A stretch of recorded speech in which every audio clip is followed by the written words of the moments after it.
Hello दोस्तों, good evening, नमस्कार। आप सभी का एक बार फिर से बहुत बहुत स्वागत है आप सभी के अपने यूट्यूब चैनल परीक्षा की शिक्षा में।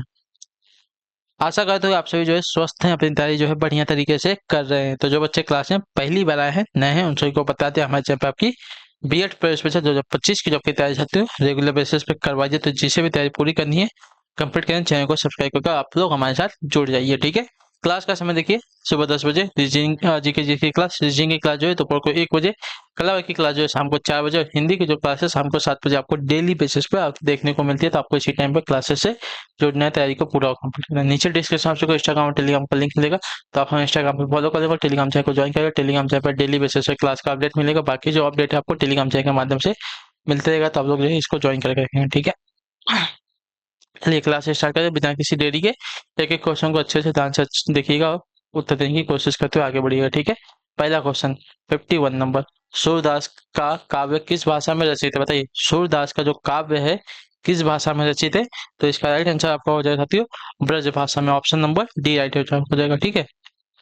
सूरदास जी की संपूर्ण काव्य जो है ब्रज भाषा में लिखा गया है। ठीक है। उन्होंने जिस तरह ब्रज भाषा का प्रयोग किया है, अन्यतर दूसरा कोई जो है कभी नहीं कर सका है। सुर सागर, सुर सारावली, साहित्य लहरी ब्रज भाषा में अभूतपूर्व रचनाएं हैं। ठीक है। चलिए अगले क्वेश्चन की तरफ बढ़ेंगे। आपका 52 नंबर, निम्नलिखित में से कौन सा वर्तनी रूप शुद्ध है? बताइए, कौन सा वर्तनी रूप आपका यहाँ पे शुद्ध है? तो आपका राइट आंसर यहाँ पे हो जाएगा साथियों, पूज्य। पूज्य वर्तनी रूप जो दिया क्या आपका शुद्ध हो जाएगा। ठीक है। जिसका तात्पर्य होता है जो पूजा के योग्य हो, अर्थात पूजनीय हो। ठीक है। चलिए पूज्य। अगले क्वेश्चन की तरफ बढ़ेंगे। आपका 53 नंबर, शुद्ध शब्द का चयन कीजिए। ठीक है। शुद्ध शब्द का चयन करना है। गृहिणी, गृहिणी, गृहिणी, गृहिणी। ऑप्शन नंबर सी वाला शुद्ध है। ठीक है। शुद्ध होते हैं आपकी गृहिणी, जिसका अर्थ होता है गृहस्थ की पत्नी या घरेलू स्त्री। इसके पर्यायवाची आपके सधर्मिणी, भार्या, वामा, दारा आदि होते हैं। ठीक है। अगले क्वेश्चन की तरफ बढ़ेंगे। 54 नंबर, अशुद्ध वर्तनी का चयन कीजिए यहाँ पे। तो वसु अधुत जीरोधार, जीरोधार यहाँ पे जो देगा ऑप्शन नंबर सी वाली वर्तनी आपकी क्या है साथी, शुद्ध वर्तनी। ठीक है। जीरोधार, इसका शाब्दिक अर्थ है किसी वस्तु, किसी वास्तु रचना का फिर से किया जाने वाला सुधार या मरम्मत। ठीक है। जीरोधार कहलाता है किसी वास्तु रचना का फिर से किया जाने वाला सुधार या मरम्मत, आपका जीरोधार कहलाता है। क्लियर है को? जीरोधार की वर्तनी ऑप्शन नंबर सी में जो दी गई है शुद्ध है। अगला आपका 55 नंबर, उच्चारण स्थान की दृष्टि से क वर्ग के सभी वर्ग क्या कहलाते हैं? तो आपके कंठ कहलाते हैं। ऑप्शन नंबर ए राइट हो जाएगा। ठीक है। क्लियर सभी को? चलिए अगले क्वेश्चन की तरफ बढ़ेंगे। 56 नंबर है, ह कौन से व्यंजन कहलाते हैं? तो आपके उष्म व्यंजन कहलाते हैं। Option number B right answer हो। ठीक है। जिन वर्णों के उच्चारण द्वारा मुख से विशेष प्रकार की गर्म यानी कि उष्म वायु निकलती है, इनमें उच्चारण में श्वास की प्रबलता रहती है। ठीक है। ये आपके चार होते हैं, स और ह। ठीक है। चलिए नेक्स्ट है आपका 57 नंबर क्वेश्चन। बताइएगा राइट आंसर। चढ़ाना क्रिया से भावचक संज्ञा शब्द बनेगा कौन सा? तो आपका राइट आंसर होगा चढ़ाना क्रिया से भावचक संज्ञा शब्द आपका चढ़ाई बनेगा। ठीक है। क्लियर सभी को इसके बारे में?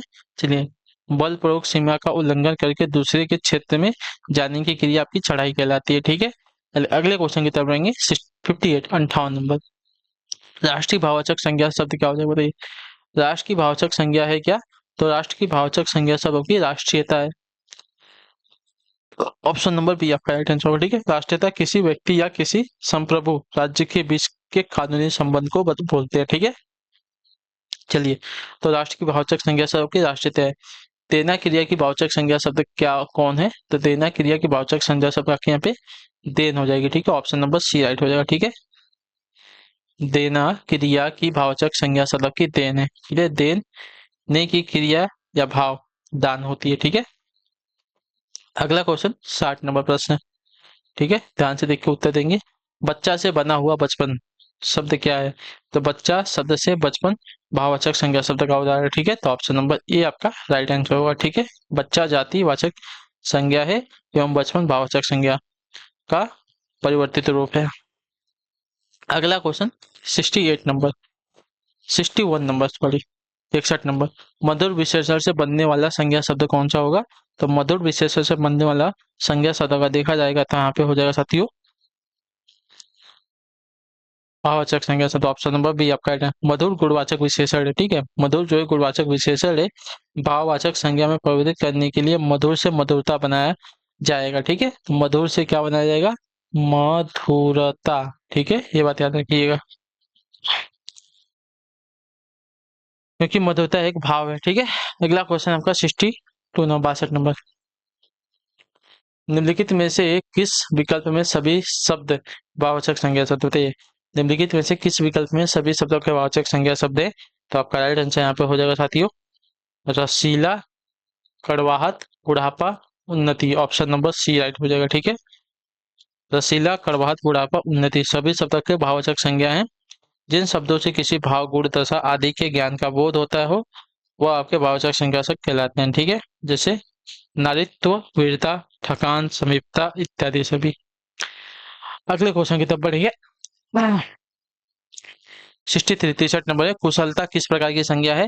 तो कुशलता एक आपकी भाववाचक संज्ञा है। ठीक है, तो ऑप्शन नंबर ये आपका राइट आंसर हो जाएगा, जो कुशल विशेषण से बनी हुई है कुशलता। ठीक है, चलिए अगला क्वेश्चन आपका 64 नंबर निम्नलिखित विकल्पों में से कौन सा विकल्प जो है महाविशेषण से निर्मित भाववाचक संज्ञा सूचक है? बताइए कौन सा विकल्प जो है महाविशेषण से निर्मित भाववाचक संज्ञा सूचक है?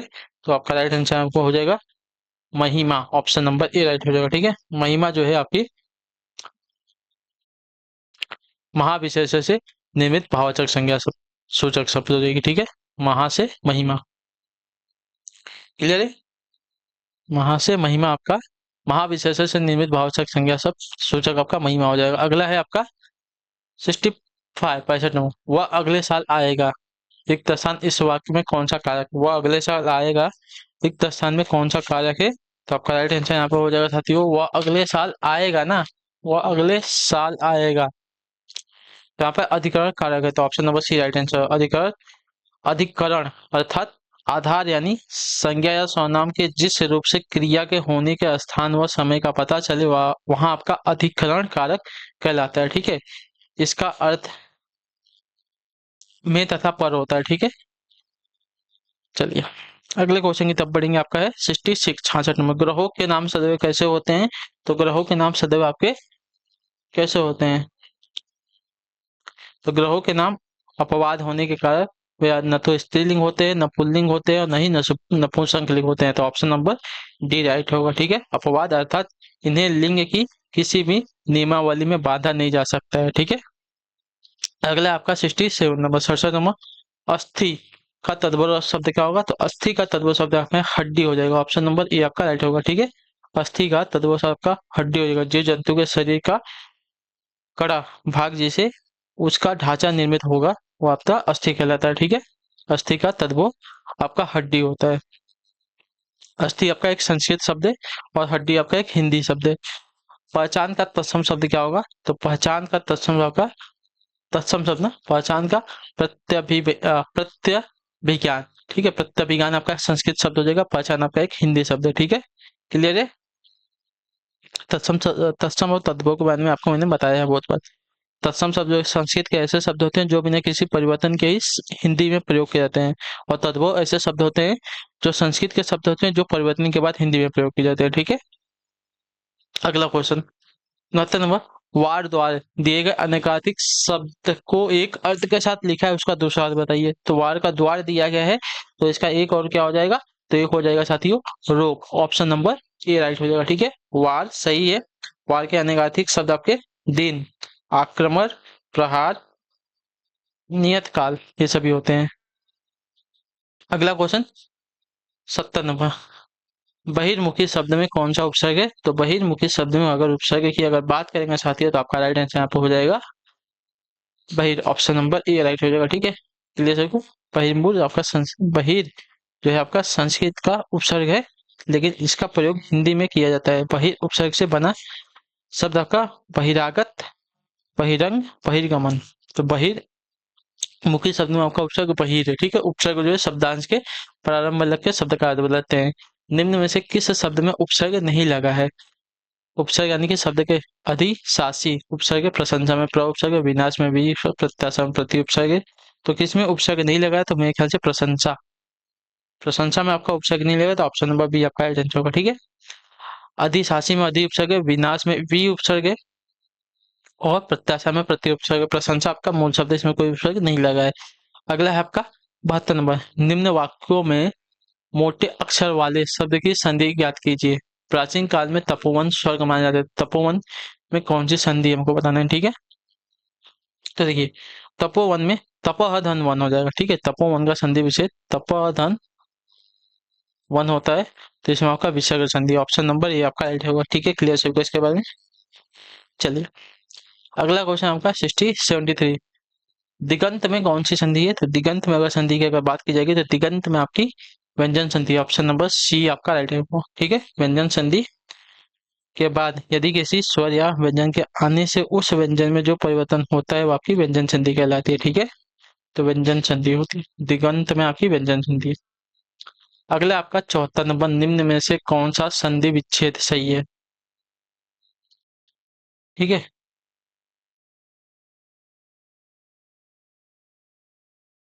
गणेश की वतनी गलत दी गई है, भवन की भी गलती गलत दी है, जगन्नाथ की भी सदा सदैव सदाधन एव सदैव दी गई है, वर्तनी आपकी शुद्ध हो जाएगी। ठीक है, गणेश में आपका बड़ी की मात्रा लगती है। ठीक है, और यह जो है वृद्धि संधि का उदाहरण है, ये बात भी याद रखिएगा आप लोग। ठीक है, चलिए भव भव नहीं होता, भो होता है। ठीक है, भो होता है, खाली भो प्लस अन। चलिए अगला क्वेश्चन आपका 75 नंबर, आखिरी क्वेश्चन, कौन सा व्यंजन संधि नहीं है। बताइए कौन सा व्यंजन संधि नहीं है। तो व्यंजन संधि कौन सा नहीं है, तो आपका राइट आंसर यहाँ पे हो जाएगा रसायन। रसायन आपका दीर्घ स्वर संधि है, तो ऑप्शन नंबर डी राइट हो जाएगा। ठीक है, यहाँ पे क्या हो जाएगा, यहाँ पे अ और आ मिलकर जो है आ में परिवर्तित होंगे तो आपका रसायन बनेगा। ठीक है, तो रसायन संधि का जो आपका दीर्घ स्वर संधि का उदाहरण है, व्यंजन संधि का उदाहरण है, तो ऑप्शन नंबर डी राइट हो जाएगा। ठीक है, तद्धित में तत् धन हित व्यंजन संधि है, उदाहरण में उत्त धन ऋण आपका व्यंजन संधि है, व्याक जल में व्याक धन जल आपका व्यंजन संधि है। क्लियर सभी को। तो चलिए इसी के साथ आपकी जो क्लास है आज की हिंदी की कंप्लीट हो गई यहीं पे। उम्मीद है कि आपको क्लास जो अच्छी लगी है, अच्छी लगे तो क्लास को लाइक कर दिया, चैनल पर पहले तो चैनल को जो है सब्सक्राइब कर लीजिएगा और हमें जो है कमेंट अपने राय क्लास में हमें जरूर देखे आपको क्लास कैसी लगी है, और चैनल को तो सब्सक्राइब करके ही जाइएगा। बाकी हम आपसे मिलते हैं आपकी नेक्स्ट क्लास में, तब तक टाटा बाय बाय, जय हिंद। ये बात आपसे क्या, क्लास से जुड़ने के लिए बहुत बहुत ही धन्यवाद साथी।